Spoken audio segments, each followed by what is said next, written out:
So it takes companies nowadays longer and longer to get profitable, right? And we've seen that here in Silicon Valley quite a bit. Everybody's trying to raise more and more money. So what do you recommend to founders in this new space, because it's very frothy, how to not take money and how to figure it out? The other day I was reading that the founder of Stitch Fix was saying that she was lucky in a way not to have been able to raise too much money because she was obsessed by her revenues and business model. I think it's a good lesson because the global champions in the future will be people that are with healthy fundamentals. So the advice I give to founders I meet is always to be obsessed for sure. When they grow, not to have too much cost of acquisition. I think you're better than me to explain that part. To make sure that their cost of goods is the good one, and then make sure that they are the best in the supply chain, because if you don't manage your inventories the right way, it can be very costly.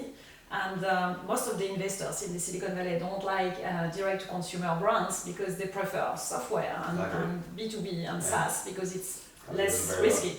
So I think if you're good at doing that, normally you're on your way because you learn, even if it's small revenues, how to continue to grow your community, which is for sure very important, but at the same time having a healthy business model in mind.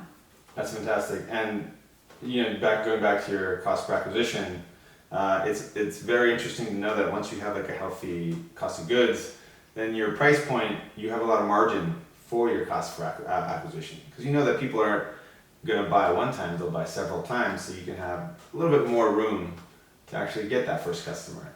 Whereas founders nowadays, they have a very tight margin because their cost of goods are so high that it's very tough for them to get their first customer profitably.